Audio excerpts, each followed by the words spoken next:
নাম নিয়ে আপনার আইডি কার্ডের মধ্যে আর্মি ওয়েলফেয়ার ট্রাস্টের একটি প্রতিষ্ঠান লেখা থাকবে, এটা নিয়ে আপনি কাউকে অ্যাপ্রোচ করতে পারতেছেন, কাউকে দাওয়াত দিতে পারতেছেন ইন্স্যুরেন্সের জন্য। এটা কিন্তু বিশাল ব্যাপার। এটা আর অন্য কোনো কোম্পানি বাংলাদেশে যারা আছে এই ফ্যাসিলিটিটা ওদের নেই।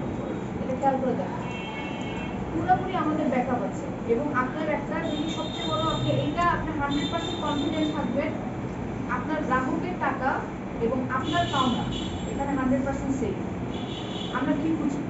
আমরা খুঁজি যে আপনার গ্রাহককে, আপনার বন্ধু বান্ধব, আত্মীয় স্বজন, পাড়া প্রতিবেশী যাদের সাথে আপনার প্রতিনিয়ত দেখা হয়, এদের সাথে তো আপনি টাকা পয়সা নিয়ে ঝামেলা করতে পারবেন, ঠিক না?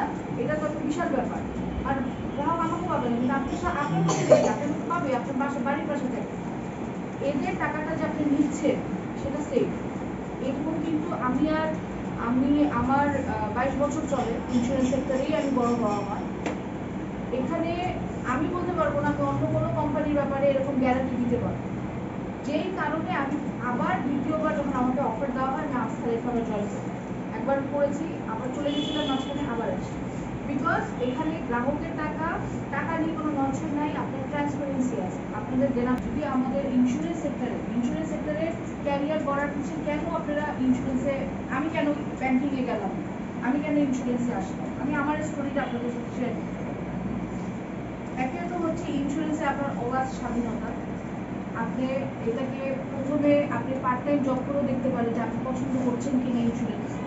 আপনি ধরা বাঁধা নিয়মের মধ্যে নাই, আপনি আপনার বাসায়ও মেনটেন করতে পারবেন। যারা মহিলা আছেন তাদের সংসারের কাজও থাকে, বা বাসা বাড়িতে যারা ছাত্র আছেন পড়ালেখা থাকে, সব কিছুর পাশাপাশি কিন্তু ইন্স্যুরেন্সের উপর ক্যারিয়ারটা আপনি গ্রো করতে পারবেন।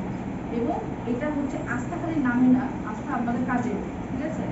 সো এখানে যদি আপনি প্রথম থেকেই আমাদের সাথে যুক্ত থাকে, এখানে কিন্তু আপনার ক্যারিয়ারটা ভালো হবে। আপনাদের সবার কাছে কি ডায়েরি আছে? আপনারা কি ডায়েরি পেয়েছে, ডায়েরি নিয়েছে?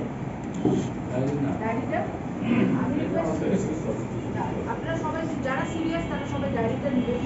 ওখানে আপনাদের একটা ক্যারিয়ারের পাথ কীভাবে হতে পারে, যারা ইয়াং জবে জয়েন করবেন তারা তত আগায় যাবেন অবভিয়াসলি। ওখানে সব লেখা আছে যে আপনি একটা এফিল হিসাবে ঢুকলে আপনি কতদূর পর্যন্ত যেতে পারেন। এবং এই পুরোটাই হচ্ছে আপনি একটা নির্ভরশীল কোম্পানিতে আপনি টাইমটা দিচ্ছেন। আপনি ধরেন এবিসিডি যে কোনো ইন্স্যুরেন্স কোম্পানিতে আপনি যুক্ত হতে পারেন, ওখানে দেখাবে অনেক টাকা, অনেক কিছু হ্যান্ডাই, কিন্তু দিন শেষে দেখা যাবে 2 বছর পর আপনি গ্রাহককে টাকা দিতে পারছেন, তখন আপনার মুখটা কই থাকবে? এটা থাকবে না। বাট আমাদের এখানে হচ্ছে আর্মিরা স্লো যায় কিন্তু স্টেডি। হ্যাঁ, এই ডায়েরিটা আপনারা সবাই সংরক্ষণ করবেন। এখানে আপনাদের সব ধরনের প্রোডাক্ট বলা আছে, আপনাদের গাইডলাইন দেওয়া আছে টোটাল। হ্যাঁ, এটার মধ্যে আপনারা দেখতে পারবেন আমাদের কত ইনফরমেশন। এখন এখানে আমাকে হাত তুলেন তো কারা ইন্স্যুরেন্স নিয়ে সিরিয়াস, যে আমি আমার ক্যারিয়ারতে ইন্স্যুরেন্সে আমি যুক্ত থাকবো, ইন্স্যুরেন্স ইন্ডাস্ট্রিতে। তো হাত তুলেন তো কারা কারা আছে। আপনারা কি এখনো কনফিউশনে আছেন? আপনি তো গেস্ট জানেন। আচ্ছা, যারা সিরিয়াস আমি তাদেরকে রিকোয়েস্ট করবো আস্থা লাইফ সম্বন্ধে আগে জানেন। আস্থা লাইফ আমরা কি জানি বলেন তো? একজন বলেন, আপনিই বলেন আস্থা লাইফ সম্বন্ধে কিছু বলেন না, কতটুকু জানেন আপনি বলেন? বলেন, অসুবিধা